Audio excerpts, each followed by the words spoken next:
How long have you been in the Navy? Oh, me blow midlife. I'm Jamie Britt. And I'm Heath Britt. And together we are E14. We have 40 years of naval service. And each week we discuss a potpourri of topics, which we like to call smoke pit topics. These are real world topics that concern us, our marriage, and our Navy with a sailor twist. So join us each week as we dive into the deep end. Booyah!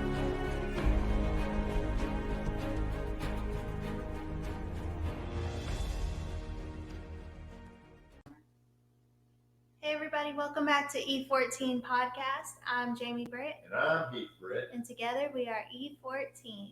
Today we have a very special guest, Eric Shuman. We're so excited to have you here. Thank you, I appreciate it. It's an honor. So before we get started, let me go ahead and do the disclaimer so that we don't get ourselves in trouble. All right. The views and opinions expressed in this podcast are those of our own and not of the United States Navy or our respective commands. So take it or leave it. That should cover butt, right? I like to say put it on my tab. Yeah, put it on my tab.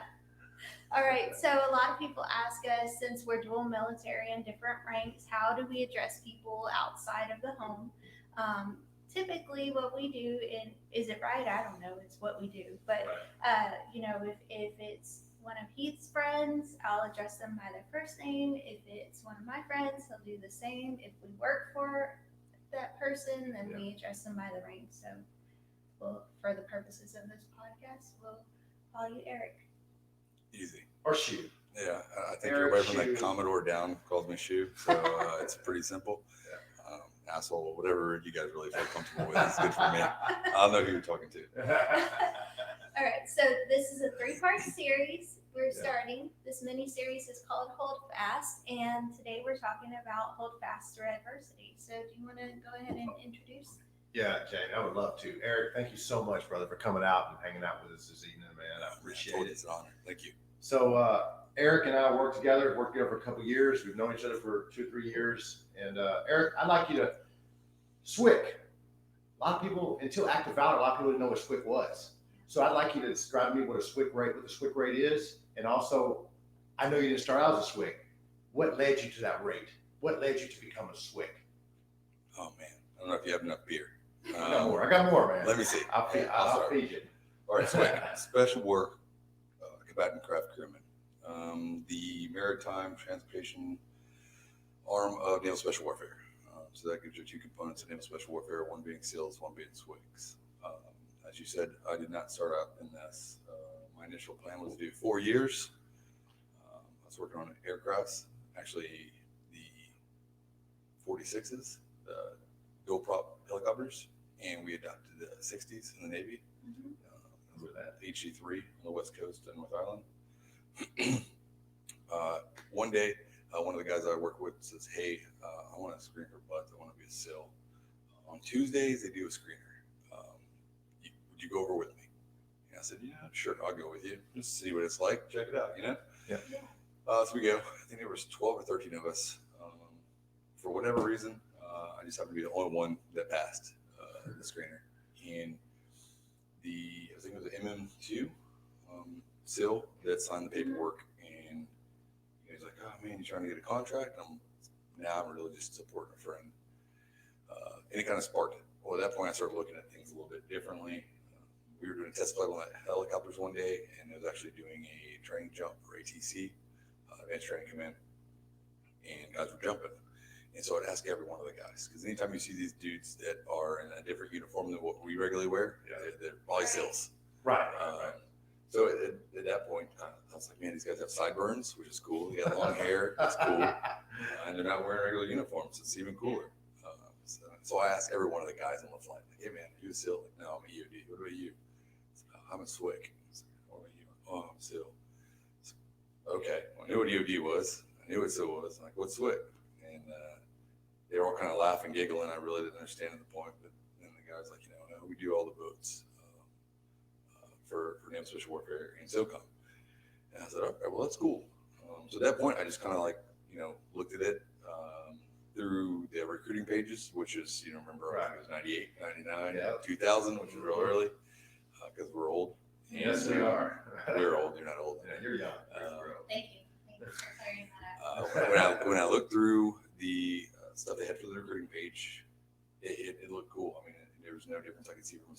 SWCC except for his own boats. The command crew counselor I had no idea. And he's like, "Yeah, man, you're just still on boats." And I was like, "Oh, okay." So I put a package in.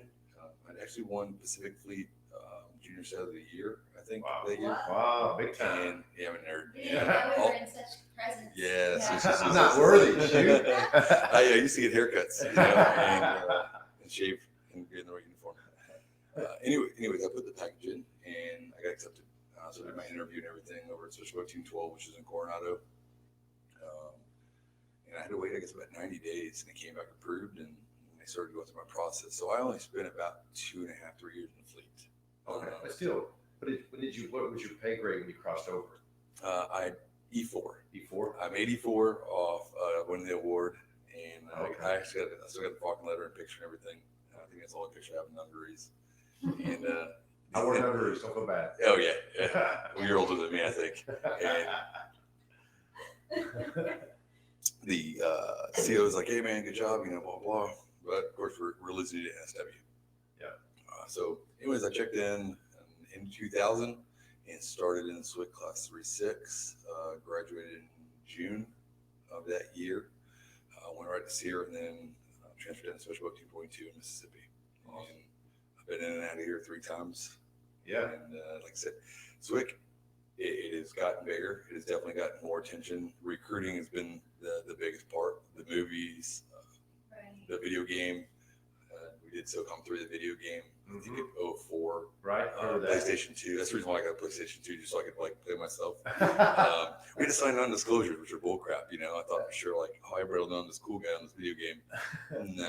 That's not how it works. The Navy doesn't want to pay. Now I know. And it still wasn't me. I think, it's Hartwell and Bab and 3 other people said it was them. But Right. Everybody's at this point, I don't care. So I was a QM. I guess in 05, I got put in for the CAP for meritorious advancement, and it came back, and I failed the test. So as you know, for the instruction, if you fail the test, you can't be capped. Right. So I got bumped down. I was number 1, didn't make it.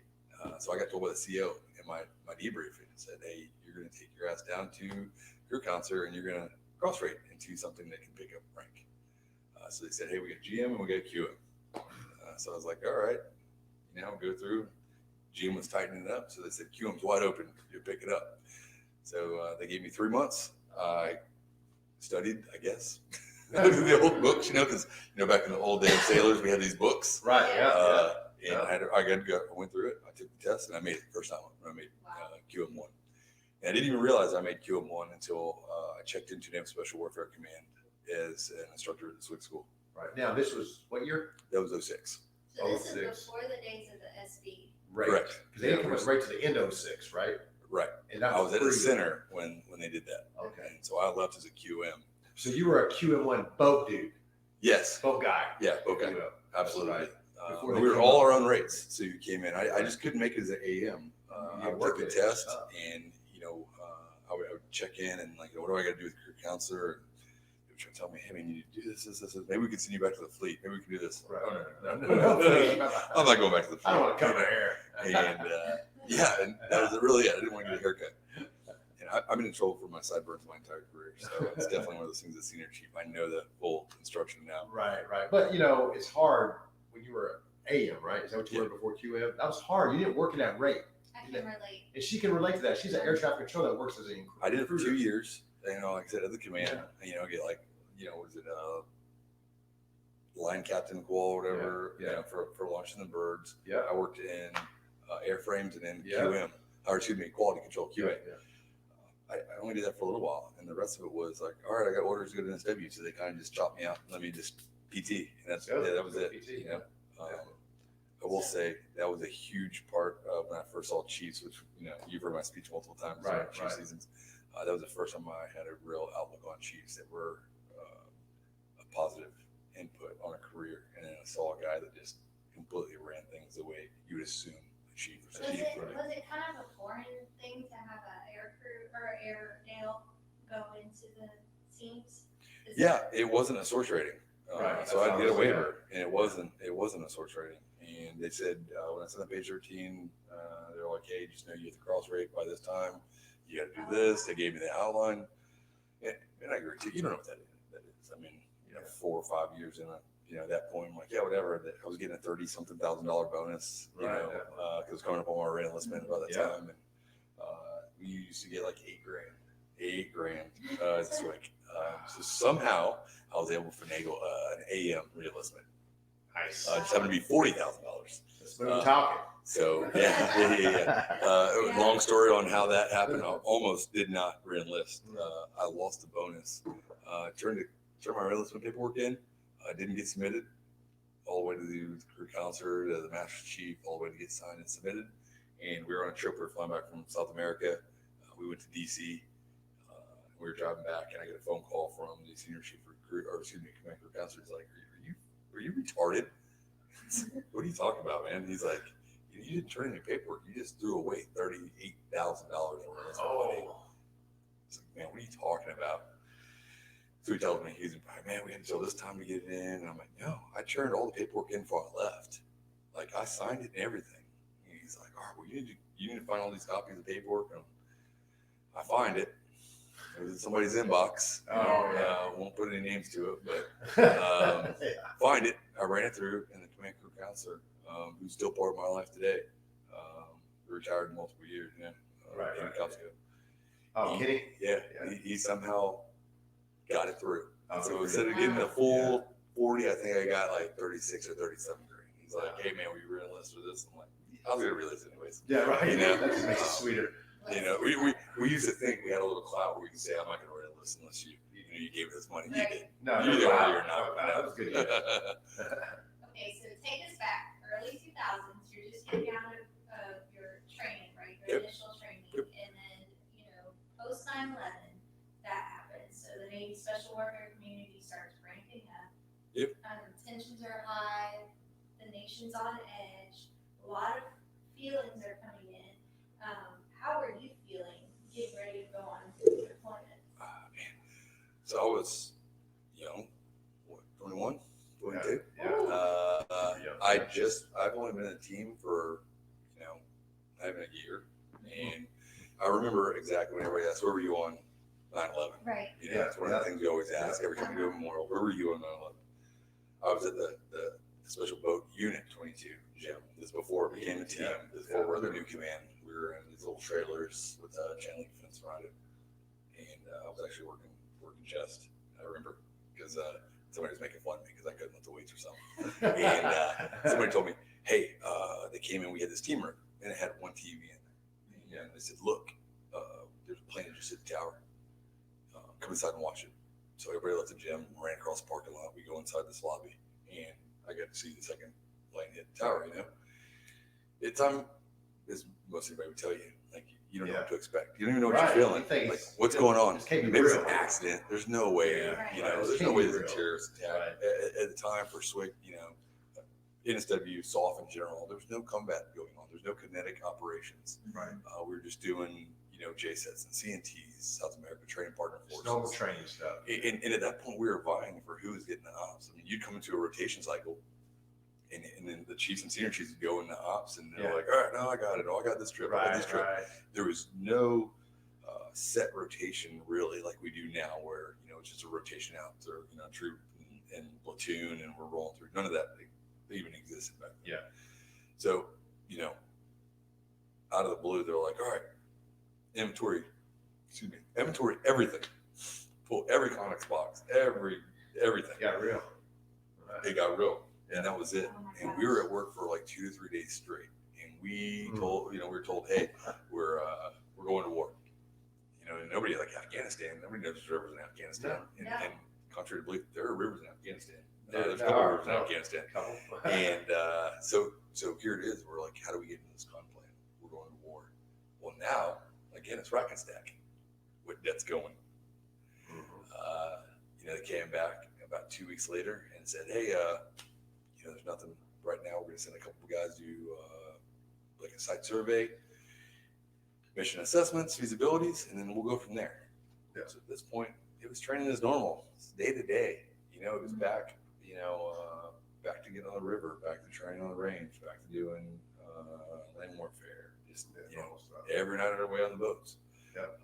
Young, and so that's all we did. I had an apartment. I think the very first apartment I had, I stayed in that thing for a month. It was in Waveland, Mississippi. 2-bedroom. I came from San Diego to here because I was living there. I had a condo. I think I paid $450 for a 2-bedroom, 1-bath on the water. Good old days. And it was awesome. And I had a surfboard and everything. And I'm not a surfer. I'm from outside of Houston and living in San Diego. I just happened to get a board. I got the apartment. I showed up. I did everything over the phone. And it's the first time I did a PCS move. And I show up and I go to, ask the lady at the front office, like, hey, where's the beach? She said, yeah, just go across the street. Throw my board. And she started laughing at me. She said, what are you doing with that? I'm like, shooting the waves out. And she just laughed at me. And I didn't realize that the Mississippi Sound was there. Even growing up in Texas, I just didn't realize because in Galveston and Freeport, all the stuff, there's waves. There are, yeah. And not big ones, but no. Yeah, but just still, there's a little waves. So I got here and it was flat, like a lake. Right. So, all right, so I went back in like a nerd with my surfboard. Ended up selling it to somebody shares from San Diego. But I think we did 3 or 4 more trips to South America. I think I went to Thailand or somewhere else and came back. And then as things progressed, we had the new Special Operations Craft River, which is still the flagship, Maritime Craft for 22. And this boat is pretty badass. Yeah, it's a gunboat, man. It's pretty awesome. I very lucky. A lot of my career, right place, right time. In no way do I think I'm special at all. I just happen to be in the right nets, right in this right departments where they're like, hey, we need you to go do this. Right. And so I got on the final phase testing of the sidebars. And we had another boat, the Combat Assault Craft, that came from that group, and single engine, single jet. These things are cool. I mean, I'd never seen a jet boat, besides the big ones. And, so we trained on that. All of a sudden, they're like, all right, well, now you got these stock cars. We only got 2 of them. and so they're building them. They're going through this whole process. Training. At that point, like I said, I'd made E5. I was a AM2 at the time. That was before, cross-rating the QM, going to San Diego. But they're like, hey, you guys are looking to go to Iraq. It's like, what? It was an initial kick. Yeah. Well, at the same time, I just got into a relationship, and we've been together for a little while. We're talking about getting married. We just moved in together, and so at this point, I had all my stuff in storage. I didn't know what we were doing. I didn't know what I was doing. Like, hey, should we even do this? I could be going a year, 2 years. Yeah. We have been in combat. So nobody knows. SWCC hasn't been in combat since Vietnam at this point. True. And at this point, there's so much unknown. That was y'all's conception was Vietnam, right? Was that right? Yeah, that was started. And that's the last time y'all seen any combat. Panama, we had guys there, right? For just cause. We did have guys there. 80s, right? Yeah. And they're in Panama at Rodman, but really kinetic operations back in war was in 03. And so we were on the hook for months. And I mean, I'd go to a school and I'd have to be on a tether. You think this Naval Special Warfare, Navy SEALs, Special Operations, like living on a beeper. It wasn't like that. It was like, hey, we can do this school, but you can only go so far away. Mm-hmm.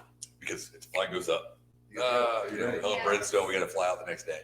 Just like Navy SEAL movie with Charlie Sheen, beeper goes off. Yeah. You're in a plane 2 hours later going to that and then jumping in out of nowhere. But that's not how it works. That's not real. Yeah, sorry. But I like to let everybody, that's exactly how it is. So my beeper's right there.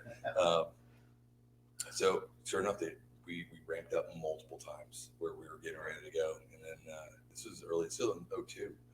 At the end of 02, getting ready to go. And out of the blue, like, hey, you guys are leaving to go to Florida. And part of you guys are going to Gulfport, and you guys are going to fly out, and you're going to fly in.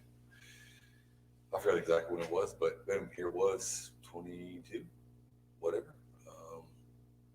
Just got engaged, just starting a whole life, and then bam, I landed in Kuwait, and you don't know what's going on, don't know what's happening. They say we're going to this base right by the border, DMZ, and we're just waiting. So, that's what we in the Navy call the pucker factor. Yeah. Yes. Yeah, it was Navy. Yeah. And I like to tell you guys, 23 years I've been on 2 ships.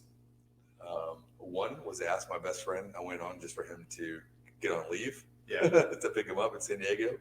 And the other one was a tour ship with family.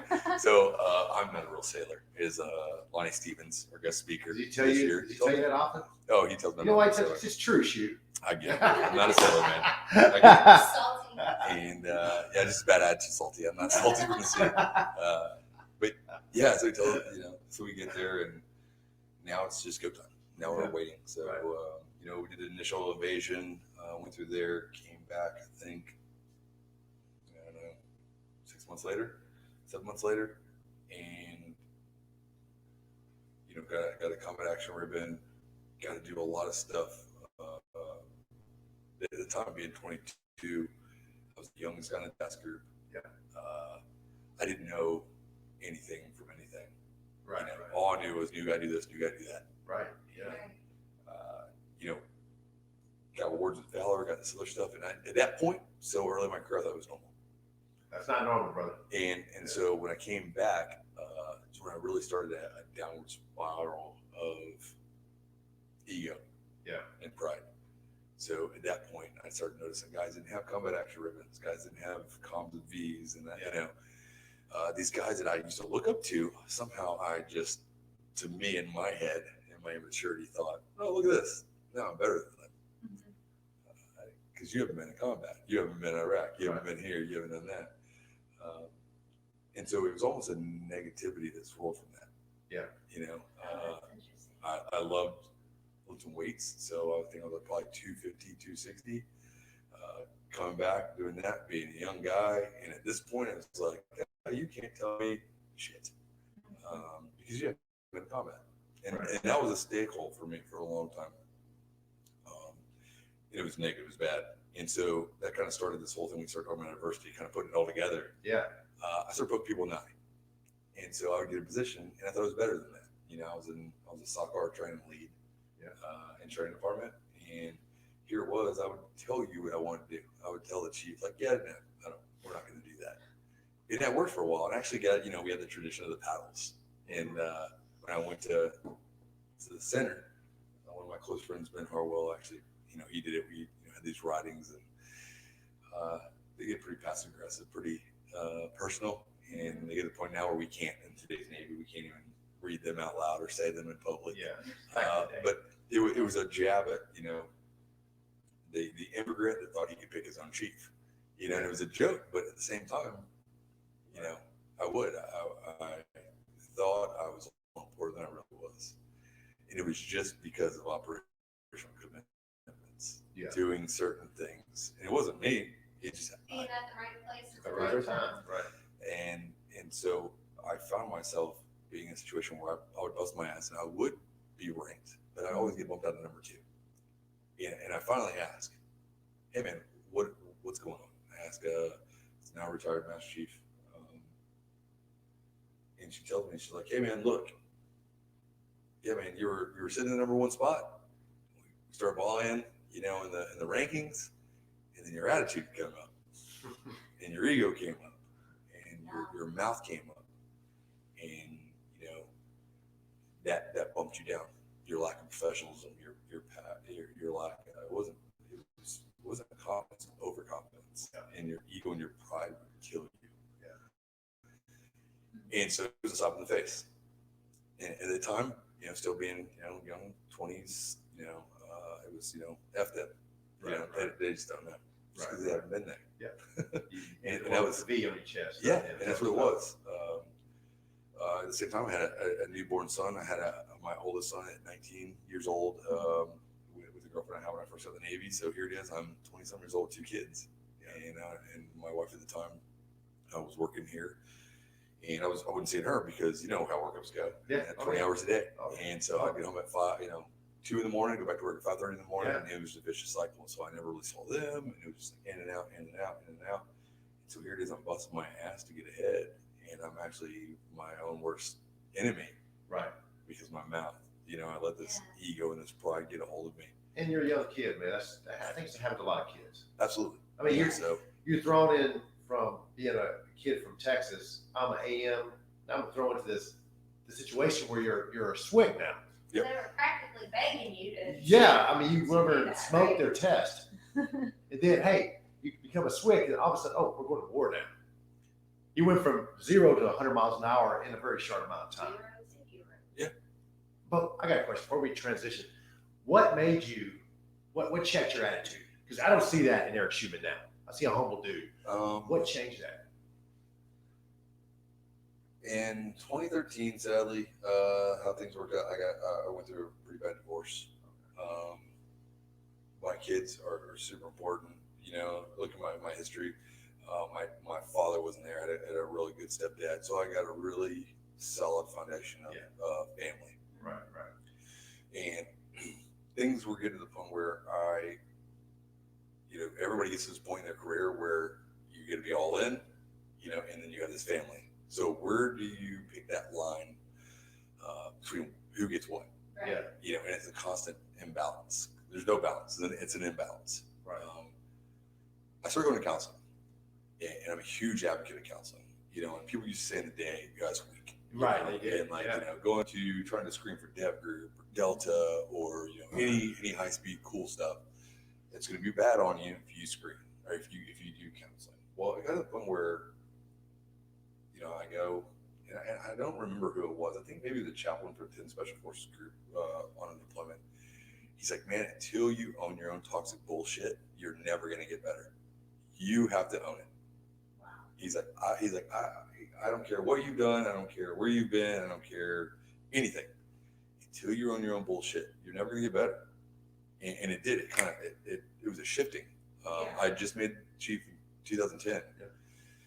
Yeah. And I was on deployment, and I'd gotten relieved 3 months before the chief results came out. All right, so I kind of skipped going to the schoolhouse. I think I got instructor of the year. I left with 2 471 EPs, and the way history had shown it, you go to the schoolhouse, you come back, you pick chief up that year. Right. So here it was. I come back in 09 at 1306 to go back to Iraq. Because at the time, that's how you made chief. All you got to do is go back to combat. Yeah. So I did that. I did 2.5 years at the schoolhouse. Got my MTS, Master Training Specialist. Got as much as I could out of it. Proctor class 5-6, and got like 3 or 4 NAMs out of it. And then I was like, I want to go back to a team. And I showed back up, and it was a weird integration because we started going back to Iraq in 06. And that's when all the stories, guys were getting, now we got some actually, I say war heroes. We had some guys that were doing some really good work downrange. Wow. And so now I'm finding myself not being this dude with this, combat action ribbon and V's and all these awards. Now I'm just like everybody else. Just like everybody else. Now I'm back to mediocre. How do you stand out when everybody has the same awards? So you have to look. How do you get to the next finish line? And through all these different things, we have family adversities, and we have different problems in marriages and childhood. Childbirth. We had our youngest son in San Diego in 2008. So now I got a brand new baby, a 5-year-old, and I'm going back to the team. And so I get back, and they tell me within 3 months, like, hey, we need an advisor to go sit back over. And so I don't even think we had our household goods, man, when I made a trip. Like, they sent me straight up to Fort Knox. So we get a house, move back, and it was like, I was going to tell my wife at the time, like, I got to go. Sorry, we knew this was going to happen. Yeah. And at the time, you think, we hear that term, family first. Yeah. You have the Navy mission, family first. It's like a catchphrase. It is. And I found out early, another time we get into, but like when my middle son Ethan was born, I just got back from Iraq, and I got sent, out of the country again, came back, and here it was a week out from my wife giving birth, and they're like, hey, we really need you to go do this. And I was like, guys, like, I just did a deployment, came back, and then did a 30-day JSET, came back, and now, come on, man, really? You don't have. Yeah, but that was yesterday. What are you going to do for me today? That's exactly it. What are you going to do for me? Yeah. So all this built into who I am now. Right. You're talking about the I say more humble, laid back. Well, it was getting slapped in the face. Really, it was getting. Yeah. It was learning that I was a number. I hate to say it. I tell everybody, stay positive. Love the military. Love the Navy. Love what you do. At the end of the day, understand you're a number. And we talk about clout. And at one point, I got to the point where I thought it was so important. My qualifications. There's no way the team could keep going without you, without me. Right. And I did.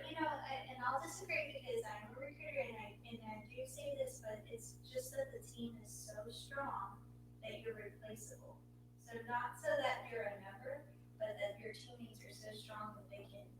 There's always somebody who's gonna be able to fill it. replace And it's a big machine. Yeah. It And that's the thing. It's a corporation. It's a big machine. You know, I won't lie. Today's Naval Special Warfare, today's Navy takes care of family so much better than it ever Oh, did. definitely. You know, 100%. you know, we've had guys lose children. We've had, you know, traumatic injuries of spouses, you know, parents, cousins.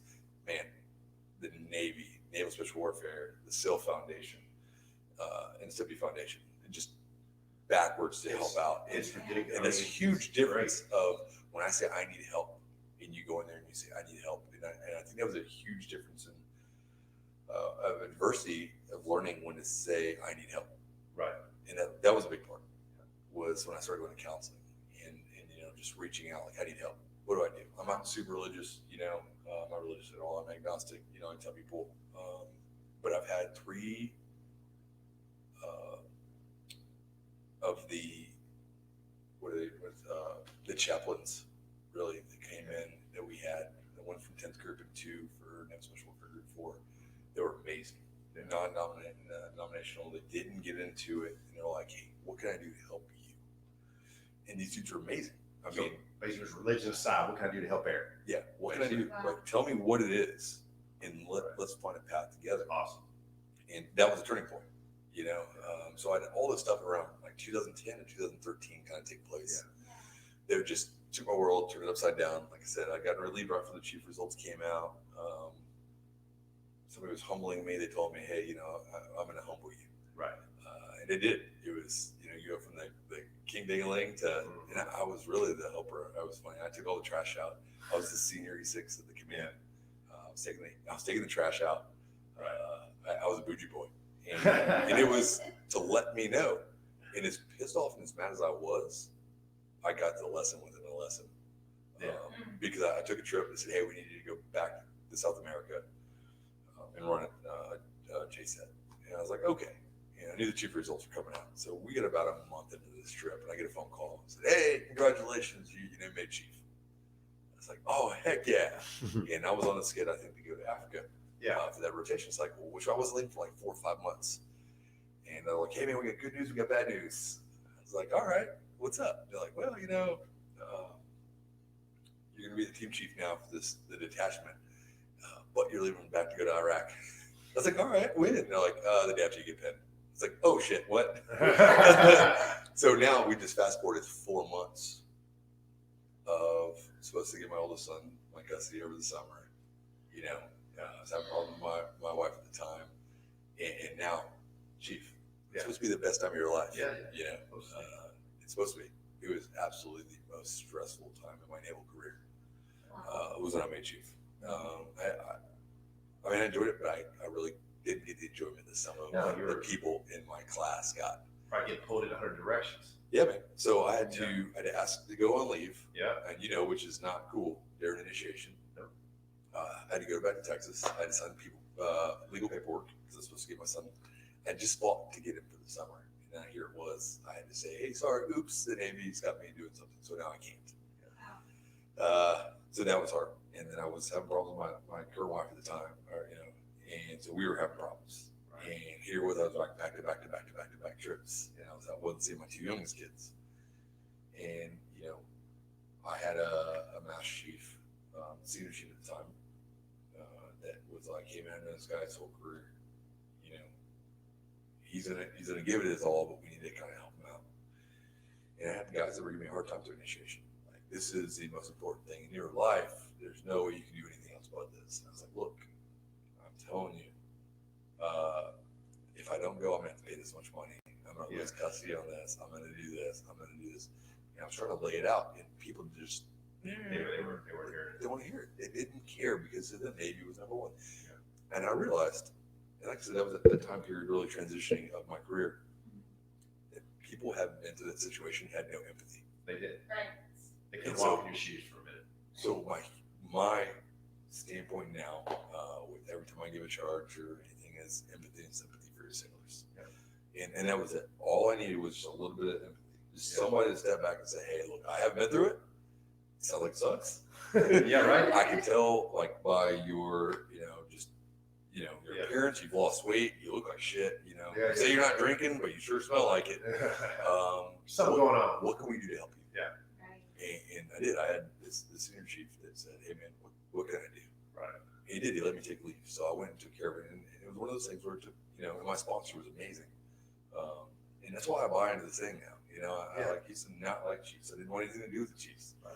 but I realized you didn't have to be like all these Chiefs. No. You could pick who you are and you can follow that line. Well, so here was I was incoming deployment direct, just got promoted to chief.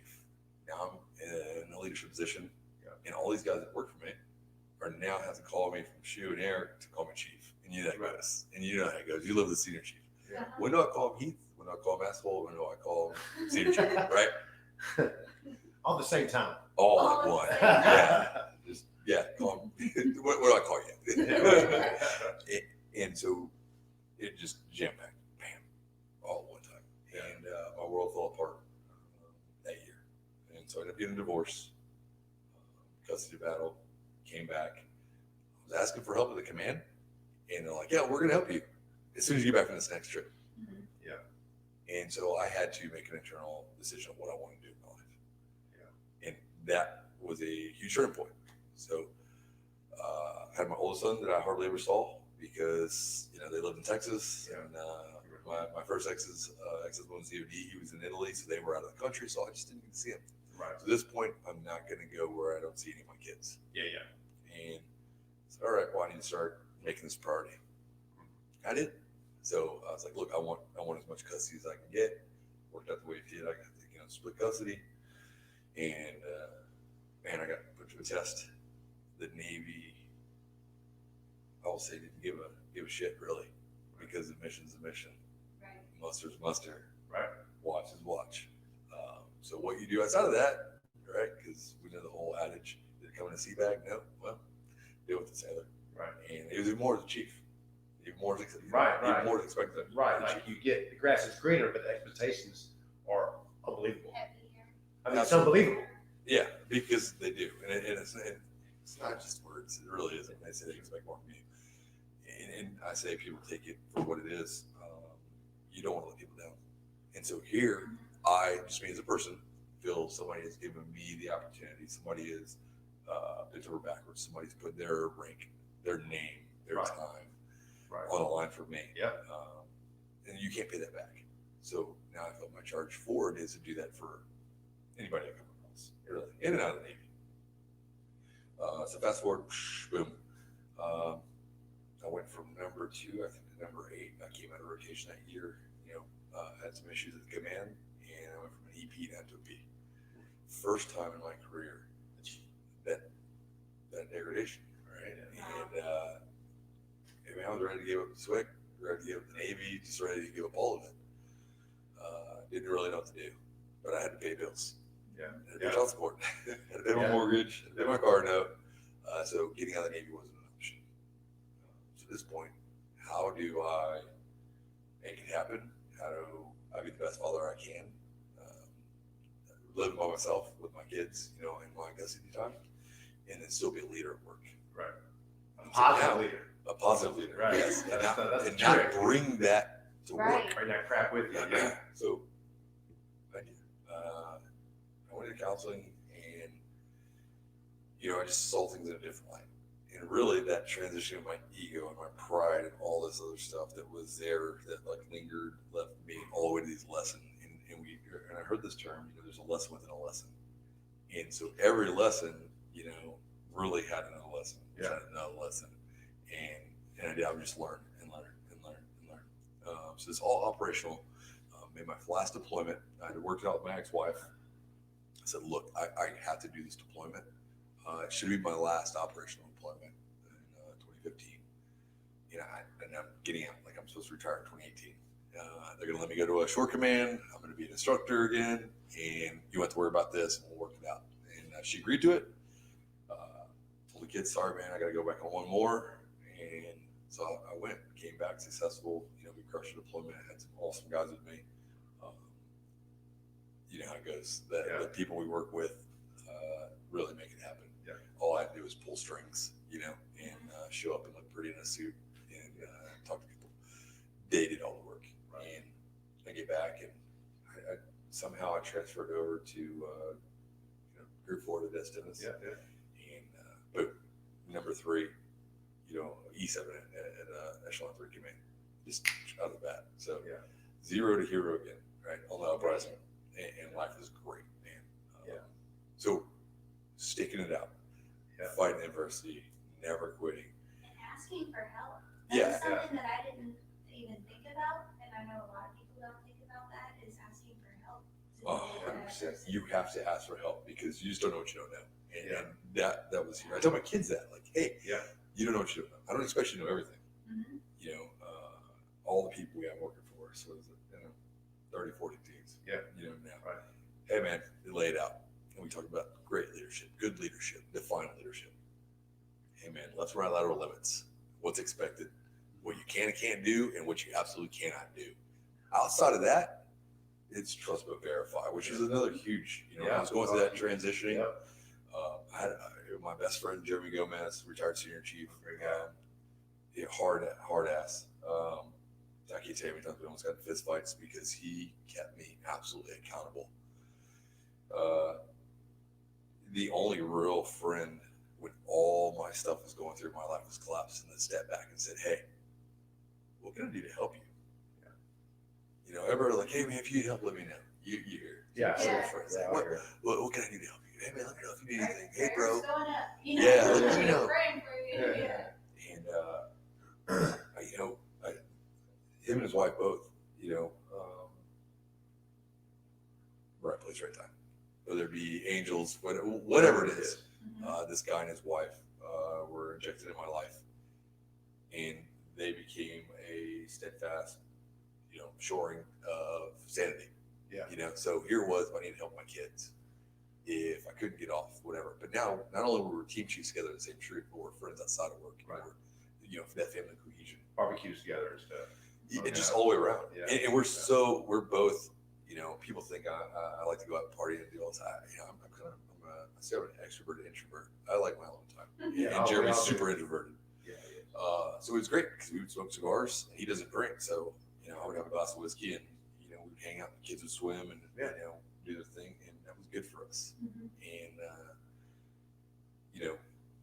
they helped me tremendously where I can't even tell them thank you enough. There's no way I could repay them for what they did to help me mentally, just to be in the right place. And it was nice to have the reassurance of, hey man, if you need something, let us know. They'd offered to pay for stuff at one point, which is crazy, 18, 19-year chief, there's no way we should be worried about money. Right. Don't let them lie to you.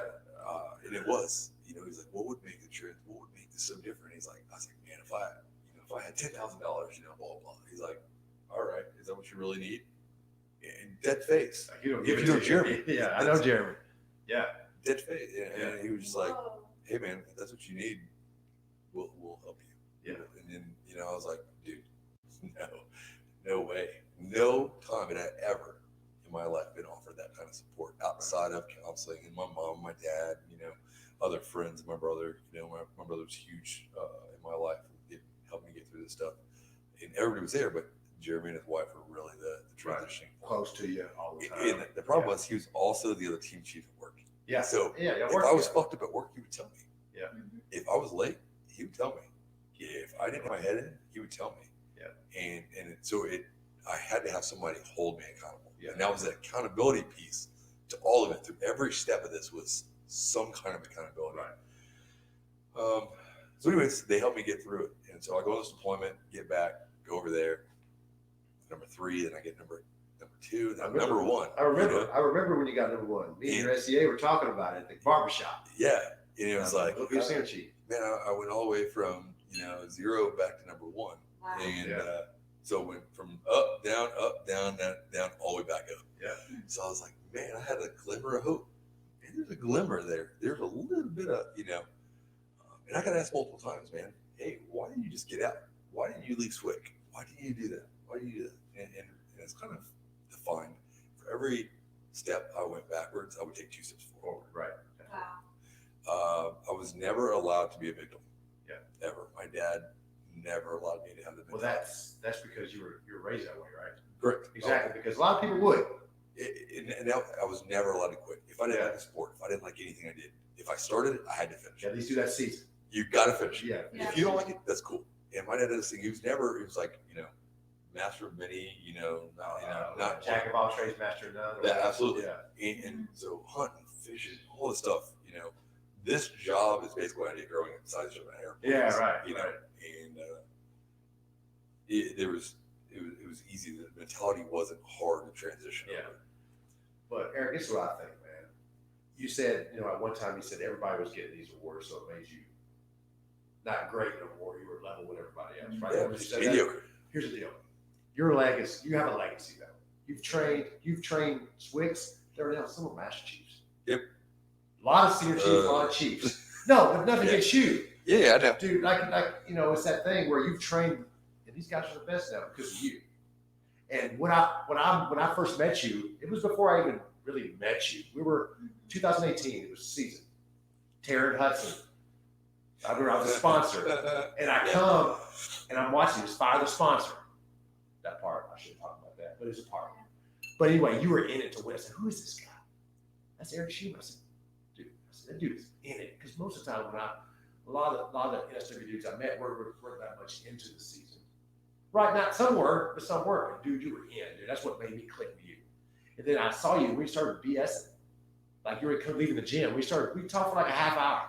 Yeah, I talk a lot. No. I was with you though. Me too. Everybody tells me I'm a fucking talker. No, it's great though. No, You just shut up. I got to know you, man. And dude, like I said, you're my favorite SWCS. I tell you that all the time. I know. And I consider you like a good friend of mine. I can't help you with your computer, so I just at this point I just accepted it. Maybe you're telling the truth. So, no, you can't. No, you cannot. dude, Yeah. I heard a term years ago, trainee replacement.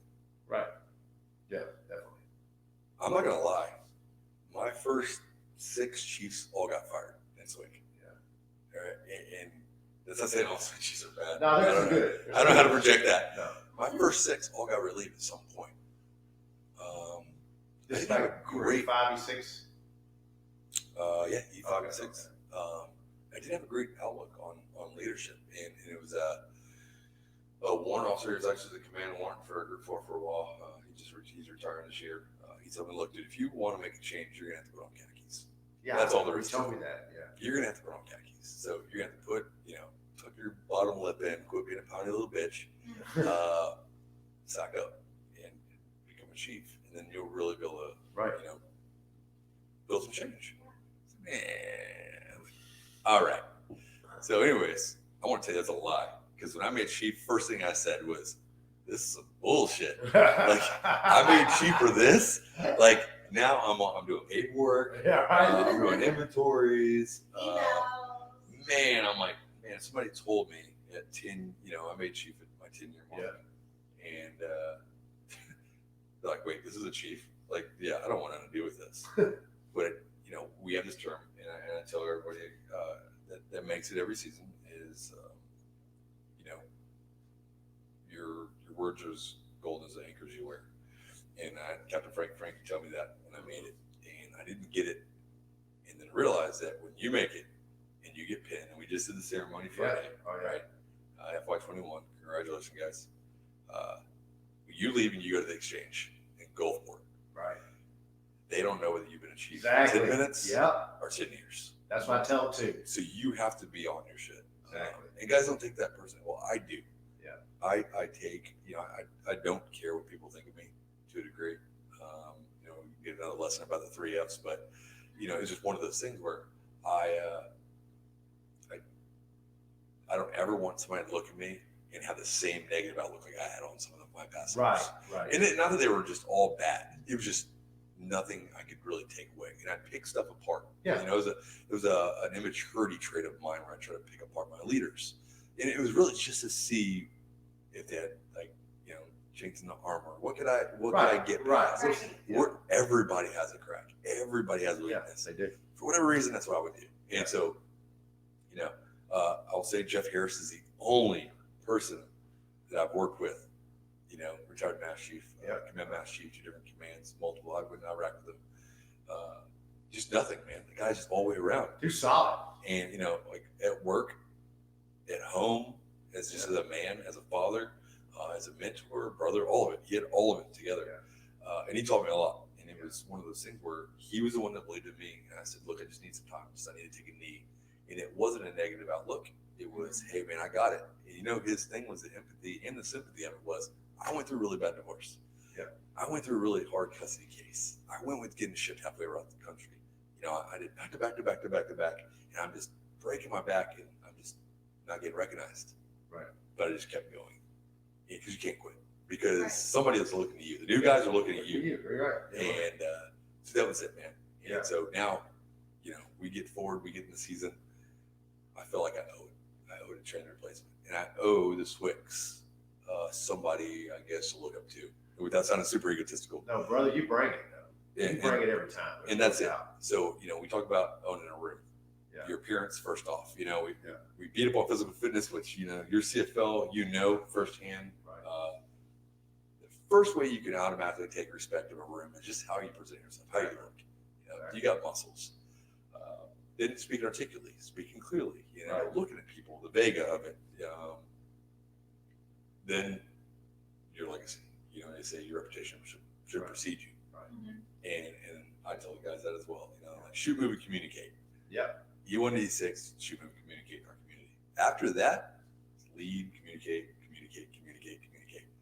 Outside of that, that's all you have to do is communicate. Because there's a lot of times I go to work and I'm like, man, I did a bunch of nothing, but talk to a bunch of people. That's part of it. And that's it. Huge. How do I crush other people's problems? Exactly. Because my problems are your problems. My problems are your problems. My problems are somebody else's problems. You communicate every time. Hey, Heath, can you come fix this, please? Well, you're reliable. Yeah. And that's, you know what, that whole trust but verify thing. Yeah. We always say, hey, let's go to the department. Expect what you expect. Absolutely. Expect. And so I tell people all the time, hey, it's easy to just go to the department. It's easy to go to the LCPO. Yeah. Put yourself in their shoes. You know, you had rock star. You know, Nikita Pultz just made chief. Rock star. Yeah. Right. We could call that guy day or night. I didn't care what trip I was on. Didn't care what continent. Didn't care what we were doing. Call that guy. He would answer the phone and walk us through everything. If he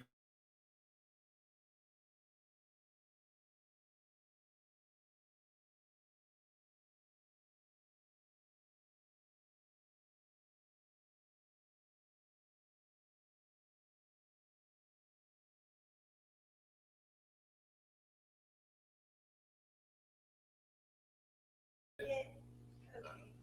So I think it dropped off with, you know, when you were talking about just the rock star Pulse and being able to call on him day or night. Yeah. You know, and so, you know, as far as your career goes, you're not operational anymore, right? No, you're more training now. I'm actually on a medical waiver. Yeah. So That's fine. I'd broke my ankle when we were training a couple years ago, and I got a blood clot. Oh, okay. And you know, when I didn't know I broke it, I med taped it. We went about the day. I stayed for another like 8 or 9 days. For whatever reason, we feel like we had to stay there. You know, it goes as, you know, being the chief. I felt like I had to stay there. And they're like, oh man, you go back, don't worry about it. Well, broke it. Weeks went by. I flew to South America. We drove home from, you know, Kentucky, and my again, Jeremy, his wife, who's a nurse, said, hey, I think you have a DVT. I think you should need to go to the hospital. And so sure enough, it took me about 3 days. And I finally went. Yeah. And I did. I had a big blood clot in my leg. And so I was pulled off operational. Yeah. You know, that we talk about adversity. Yeah. I go to Keesler, I go to see the hematologist, and they're like, blood thinners, yep, go ahead and rest of your life, blah, blah, blah.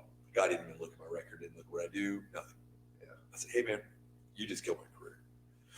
I came in, I want to go out the way I want to. And I think it was at 15, 16 years, whatever that was. Yeah. And he's like, what's up, man? We got to do it. We got to do it pretty good. And I fought with him about it. I said, hey, look, how do I get right? Tell me why I got it, and then tell me how we get right. That's what we do in the military, right? We get right, and we move forward. So he's like, look, man, I'm going to give you this blood thinners. We'll do it for this amount of time. If you're clear, I'll do these tests. If you're good, I'll write your paperwork, go back operational.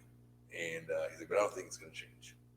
I couldn't understand the mentality. Again, Yeah. It was back to mentality. There's a bunch of these airmen at the hospital. They were all getting medically relieved or medically retired or out, right? And the guy's like, man, that's what most people want. Yeah. Sorry, I didn't know Yeah. you wanted to stay in. And I'm like, Right. yeah, man, I want to see 20. Like, I came into all my own. I want to go to my own. So time goes by, man. Test out, I'm clear. And so that's how I got to go on deployment. 15, my milestone completed, and that's how I was able to go into Make 8.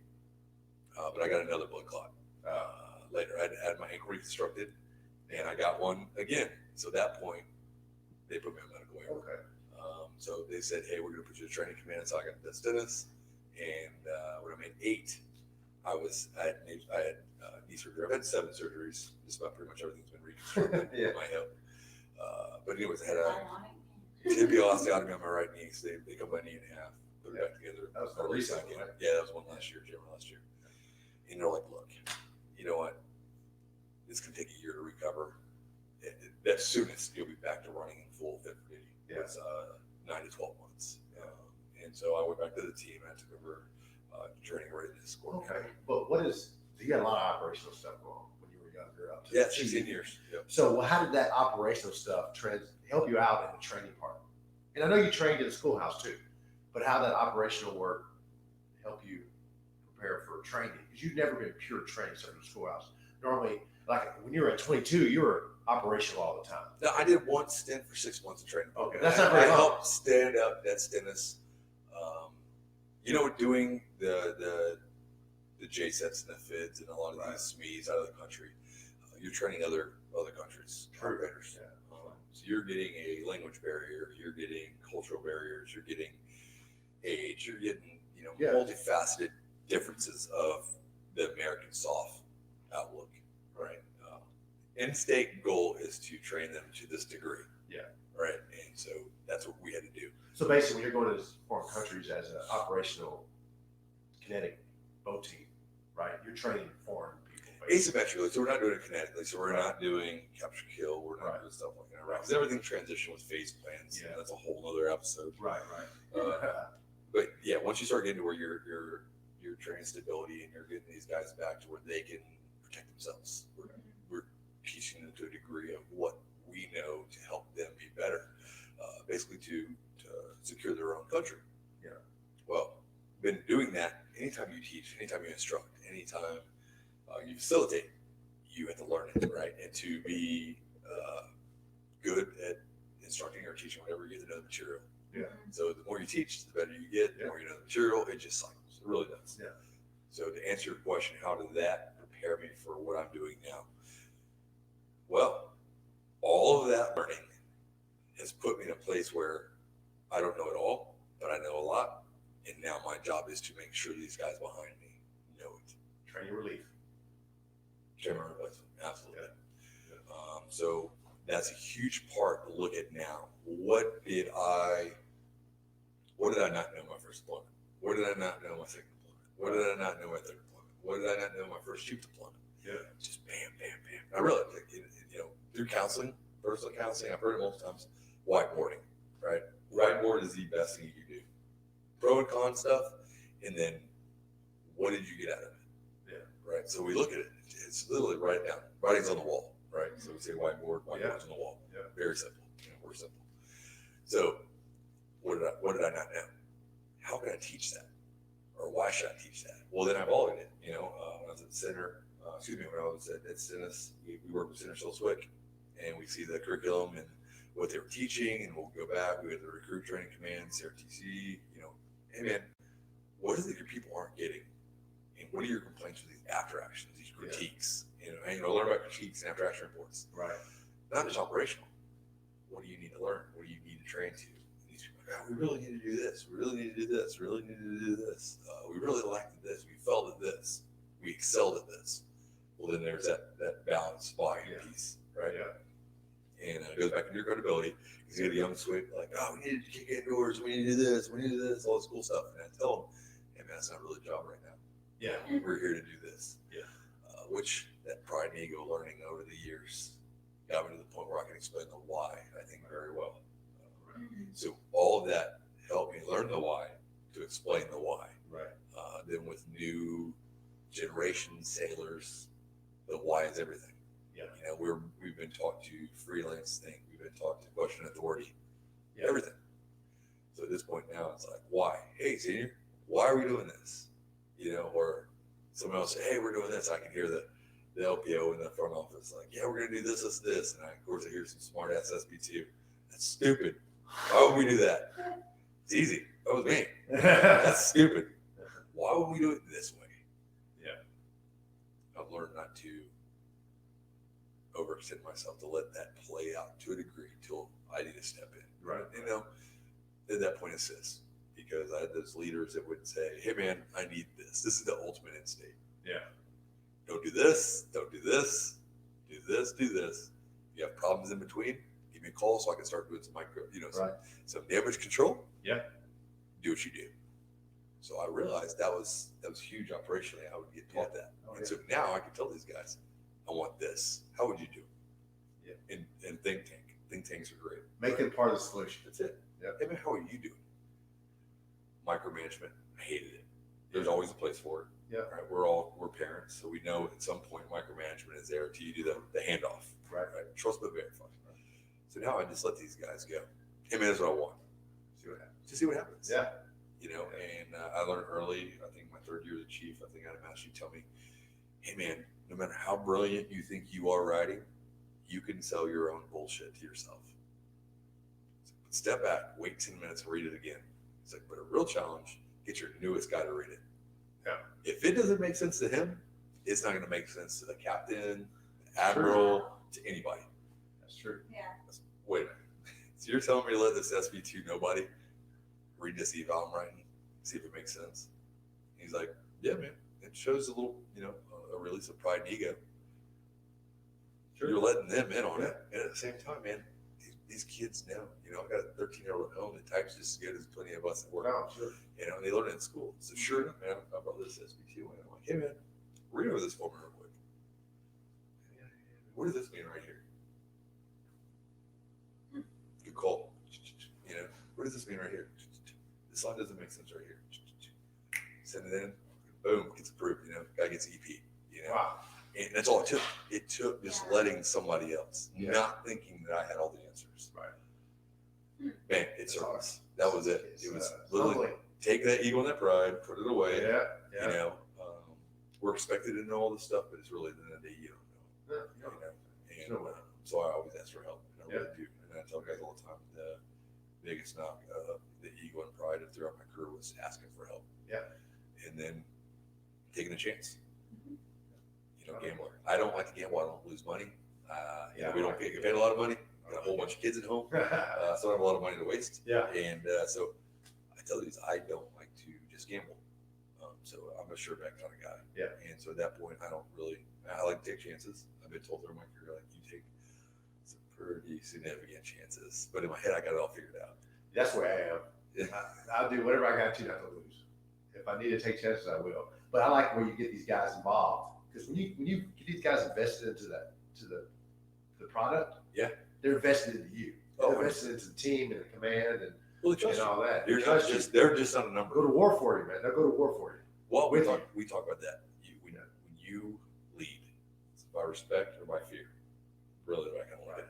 So you want the guys to respect you, you know, because you can tell them what they're going to do. You're a senior chief. Yeah. You're going to do this. Or you go in there and the guys inherently, we want to make our leaders proud and happy Yeah. to do right by them. So, hey man, this is what senior wants. Let's do this. Well, the next thing you know, these guys, it just breeds a culture. And that's where it kind of circles over. And so you see every year where we do it, I tell the guys, when the SWCs don't get tribute, I go over there, I'm like, hey man, were you too cool for this? Yeah.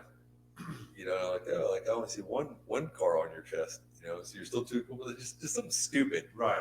We're easy, ego driven, Yeah.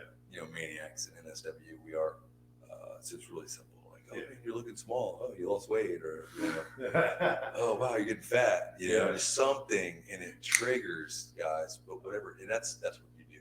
Yeah. So that's what I do. Yeah. And you know, when we did some of the questioning for leadership, not let too much out of the bag, but Heath was voted, you know, #1 senior chief, you know, with right beside me, And I said, you know what? I will take that. I will take Heath sitting in the same category as me. And for the guys looking at me, and I tell you, it's an honor. Anytime somebody says anything nice or productive or, ego feeding, like, oh, I hope I can be like you, I tell my boys and I preach to them. To me, there's no bigger mark of respect than a man is when another man says he wants to be like you or emulate you or lives up to you. That puts me on cloud nine, man. And so when our kids do it inherently, with their fathers. But when another man has no reason to look back and says, oh, when I make chief, when I do this, I hope I do it like you. Yeah, it's driving, it's motivating, but it makes you know you did something right to a degree. But at the same time, you stay on that course to keep contributing. I tell you what, bro, freaking Brendan Horn was the first SWCC I ever met. We went through final night together on the ship, and I never did a SWCC until I came to 22. And when this season I had 5 SWCs actually be their sponsor, man, that blew me away. I couldn't do it. That's just too big. But I tell you, wow, I said, wow, it's just you're in it to win. You care. Yeah, I care. And I was like, man, that made me feel good, because I haven't been around that community most of my career. I haven't. It's just here. Yeah. And for them to make that kind of impact, man, it just blew me away. It is. When I asked the guys, I think 6 of those guys that made it this year had been in beds with me. Yeah. I put through almost everyone up through the schoolhouse. And then when we made the thing, you can't pick your same rate. You can't pick your same community for a sponsor. Right. You're kind of like, why? It's dumb. Oh, wow. There's a lesson in the lesson. Yeah. Outside, you have to learn somebody else. And at the same time, they're not going to blow smoke up your ass. They're not going to tell you how cool you are. They're not going to tell you how great you are. They're not going to do this. You're just another guy. You're just another guy. And I figured somebody picked it up. Yeah. But yeah, that's a turning point of it. Yeah. And so I do believe in it. And through all the way back, from having that first issue with my oldest son, custody wise, then going again and getting hurt, fighting to get back in it, then getting told, hey, you're either going back to Iraq or figure out something to do with yourself, schoolhouse. And I will say I was my own worst enemy. I was my own. I did it. Like, my mouth kept me from ever putting me in the E9 room, and I didn't really learn until 2010, 11, 12. Right. And that's when my life changed. And when the slap of humility really hit me, right. That's when everything changed in my life. Man, there's a lot worse things we can do is retire as a senior chief. Yeah. I know a lot of good chiefs retire as a chief. I fully expected to retire as a chief. I fully expected to retire as first class. So y'all are both old goats. Yeah. You're hitting on the edge of retirement. Yeah. That's scary for a lot of people. It's scary for all of us in the Navy. Use the Navy as a safety net. Now here's another adversity that you're facing. How are you dealing with that? Eric's gonna be a male model. I still have better hair. I got great hair. So when I went to TAPS 3 years ago, at Gulfport, it was the executive TAPS for retirees. The one thing that everybody had in common was how are we going to pay the bills? Yeah. Everybody, E8s, E9s, E7s, I had the base CO for Gulfport in there with us, the CMC, everybody. How am I going to pay the bills? I've literally had a paycheck 1st and 15th since the time I came to the Navy. Yeah. What should I do? You're still going to get one, but we're used to a certain amount of paycheck. Yeah, we're used to a certain lifestyle. We were just talking about that. Now, what am I going to do? How am I going to do this? What are the changes? Man, I got told, this will happen. I was stressing to my wife. I got remarried in 2019, and my wife is a business owner, and her father retired senior chief, and just different upbringing, different outlook, just 2 different things. She's like, we got it. We'll be fine. This is what we do, blah, blah, blah. It's like, no, that's not what we do, because we still got mortgage, and I got child support, I got this. So out of the blue, I got a phone call. And so I was like, hey, man, I was given your name by a friend, and it said you're just retiring from Naval Special Warfare, and man, I need somebody to run this for me. I need you to be, basically like an office manager for like 3 or 4 different buildings. It was like, whoa, I don't know, I'm a guy. Sounds kind of admin. Yeah, like, yeah. You got anything a little cooler? I can shoot somebody. So I'm thinking, well, 60 grand a year. I just need 50, 60 grand a year. Yeah. Retirement, Good. I get disability, I'll be fine. It's just what you told me. Yeah, finally. Right, because they do the budgeting class. Yes, and the guy comes back like double the figure I had in my head. I was like, okay, that sounds great. He said, can you start next week? Shit, no, man, I still got like another 2 years. He's like, oh man, I really need you. Man, I said, all right, it's a little spark of hope. Yeah. Well, then next, I started talking to people. I network. I like make jokes about being a drug dealer, but it's like just network, man. Yeah. Like meet everybody. Being a good person is so easy. People take it for granted. Yeah. Introducing yourself, back in, just give them a little background. Hey, man, if you never need anything, give me a call. Yeah. And that's how it works. We know that with achievements. Yeah. What can I do to help you out? What can I do in these situations? Well, I did on the outside. Yeah. Next thing you know, I started getting more phone calls, and we're actually on exercise, doing what we do now. Yeah. And guys like, hey man, why don't you go do this on the civilian side? I'm looking for a guy. It's like, oh crap. All right. Well, then all of a sudden, I was like, hey man, we're looking for a guy. I think you're the guy. Like, hey man, I think you're the guy. We're looking for a guy.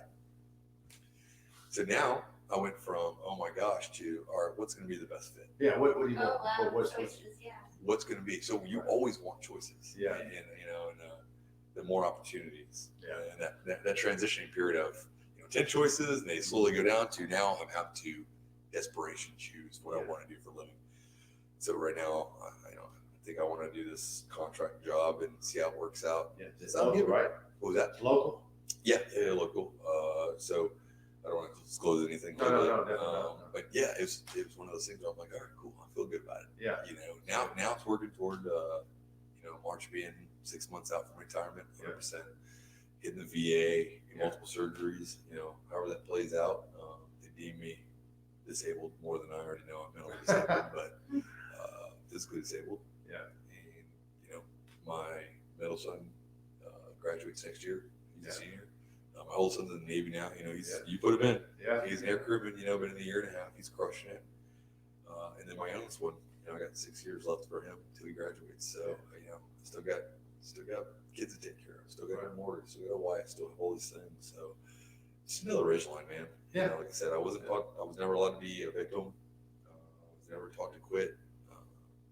Never allowed to just give in to my sorrow and my own pity party. They said it's okay to feel down. All my counselors have said it. I said, all my counselors, team of counselors, thank you. They tell you, hey man, it's okay, it's human. But at some point, you have to draw a line. Yep. Until you get in that realm of the darkness, and then that's when people get suicidal and they start questioning themselves and they get that way. And I've never been that way. Not built that way. I say I'm not built that way. Maybe I just never was in a situation where somebody allowed me to. Yeah. So I look back and again, I think somebody was always there at some point. Yeah. It said something that triggered something in me. It says, get your ass up. Don't be a freaking punk.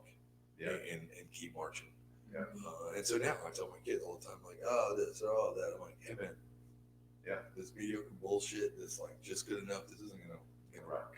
Right. I think I'm proud of him. Like my oldest son, I didn't know until and he was a senior. And he told me, and we had a really close conversation one day. By the time he was getting ready to enlist, he's like, I just want you to be proud of me. That's all I've ever wanted. That's awesome. And I'm like, dude, I've been proud of you your whole life. So obviously I haven't verbalized that or articulated it or shown it. I said, I don't care what you do. I just want you to be a productive member of society. And I want you laying on another man's leg. I don't want you on government assistance. We've raised you to be a certain way. Stand on your own 2 feet. I don't care what it is you do as long as you're happy and you're healthy and you're productive in your life. Yeah. But just know you're not living with me for free. I think there's that standard again. That consequence, that line of standards. Yeah. And he said, okay. And I told him, you don't have to be soft when you go in. He wanted to be PG at first. And I don't think he was ready. These guys, young, they say, oh, I want to be PG. I want to be a Ranger. I don't think you're ready, man. So much into this. He didn't school seriously, right? But he was driven. Yeah. He was motivated and he was physically gifted. Yeah. And so he chose to be an air crewman. You know, he came into your office and, you know, everyone's like, why didn't he go into SW? Why didn't he go to Silver Swift? And I'm like, this wasn't his path. Yeah. You know, I told him, I was like, I don't care what you do, man. Just crush whatever it is you do. Yeah. And so sure enough, he gets through boot camp. He's Killed class leader, you know, there in Natchez and whatever. And he sends me the thing, and I told him, I was like, hey man, I gotta tell you, I told my wife, you know, no matter how badass you think I was never a class leader. Yeah. I was never an honor grad. Yeah. And I said, so you beat me. Yeah. Man, you beat me. That's okay. That's good. fine. That's That's what good. I wanted. That's exactly what I That's said. exactly what So Exactly. now, fast forward, my oldest stepson, Christian, you know, enlisted. So he's going in, you know, trying to be a SWCC. And I just told him, I was like, hey man, I don't care what you do. Again, I don't care. Just crush whatever you Whatever do. you're doing, kill it. You know, you're my stepson. I had this thing about namesakes. We talk about it. You know, I'm not a big sports guy. Whatever the weird, how I was raised, wearing another man's name on your back just wasn't something that I was raised to. Yeah. People idolize pro athletes. It just wasn't something that I was ever brought into. Right.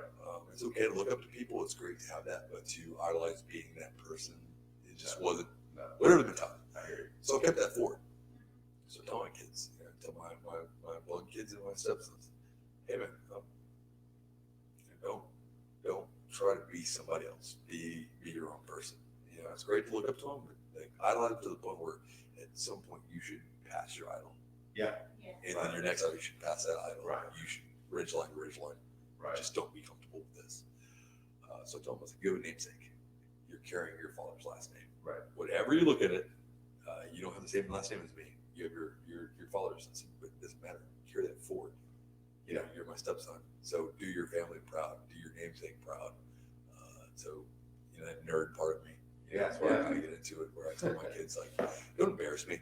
You know, they do something at school, or they, you know, they're in there, and I hear, Shuman, you know, another goal. You know, but my two younger ones are soccer freaks. They're great at what they do. You know, then my youngest stepson plays football, and you know, he's gotten to the point where he loves it, and you know, he's playing multiple sports and in the gym, and like, there's nothing. There's no point throughout the day you won't see one of my kids in the gym. Yeah. So me and my wife are fanatic. My ex-wife, you know, she's the same thing. You know, we just culture of working out. Yeah. So the kids love it. And so I tell the boys, if anything, you know, you might be a knucklehead, but you'll never physically feel something. You should never physically feel something. Right. So again, they've been through the adversity of divorce, moving, and multiple deployments, as your kids know. You know, it's hard. You know, my oldest son has a relationship now with the girl. Yeah. And she doesn't live out there with him because she's in college somewhere else. And he tells me today, actually on my way over here, he's like, Dad, I don't know how you did it, man. This is hard. He's like, this sucks. Yeah. He's like, all you want to do is be with that person. Right. And I said, no shit. Tell me about it, son. Yeah. Tell me about it. 23 years. Tell me about how you want to be with the person you love. Yeah. But you have a job. That's what you signed up for. Yeah. And when it's over, you can be with that person. So, Jeannie, guess what? You give me all the time now. Yeah, right. It's great because my wife loves it. Like, we can literally spend all day together. Yeah. We don't get tired of each other, which is great because I think she's actually texting me next to me, where the hell I'm at. On that note. Yeah, she leaves me for a little bit, so you guys better Yeah. tighten it up. But no, man, I appreciate it. Thank you very much. It's an No. honor. I don't know why the hell you chose me of all people, but I'm grateful. No, man, and I thank hope, you. hopefully I can help somebody. You know, I tell people all the time, call me, write me, email me. I've helped guys that don't even know with their PRT test why. I just feel like I owe it to give it back because there's been always somebody there to push me along the way. You've been paying it forward for years, and I consider you one of my good friends. Absolutely. And I'm glad you came out here, man. And I'm honored you were here.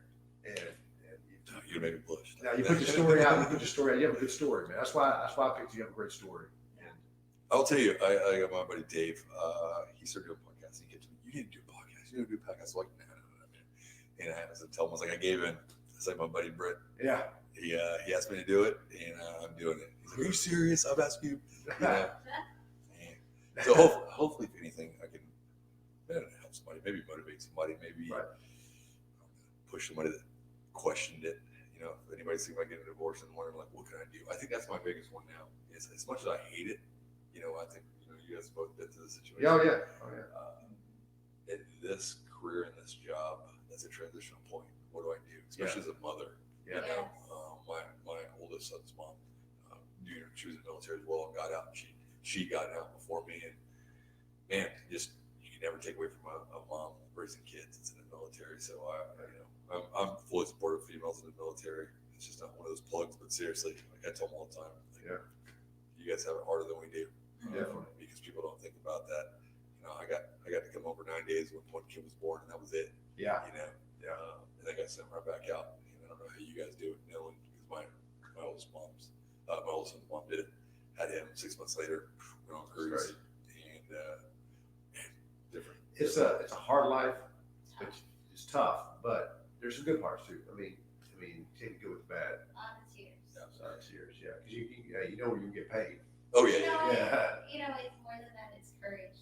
It's being afraid. It's crying, and it's doing it anyway because it's the right thing to do, and it's helping the family out. Well, Eric, I would cheers you, but we are drinking our beer. Yeah. It's not a mistake with shake. With empty Oh, man. glasses, Oh, shit. yes, Appreciate it, man. thank you. Thank you very much. Oh, man, Appreciate that's it. Yeah. Thank you guys. All right, thank you. Thanks guys for listening to me ramble. I know And- we're talking. Yeah, and please follow us on Facebook, Apple Podcasts, Google Podcasts, Spotify, Yeah. and anywhere you get your podcasts. Don't forget our email, e14@gmail.com. There's no hyphen, it's just e14@gmail.com. I'm gonna plug. And follow and see. Oh, what's your plug? Oh, I said the plug. If you're in Slidell area, try out Peak Fitness and Peak Oh, Peak Fitness. Fitness. CrossFit. You know, we totally forgot. Yes. He owns Peak Fitness. Yes. so- Peak Oh, we Fitness. got to the gym. Yeah, my wife runs it. I have a career. I'm in the Navy, but my wife runs that side of it. But So, yeah, PAK Fitness? PAK Fitness. PAK, Yep. And finish on CrossFit. Yep. Right Awesome. Slidell. Awesome. If you're in the area, stop by. Awesome. Thanks, guys. Thank you.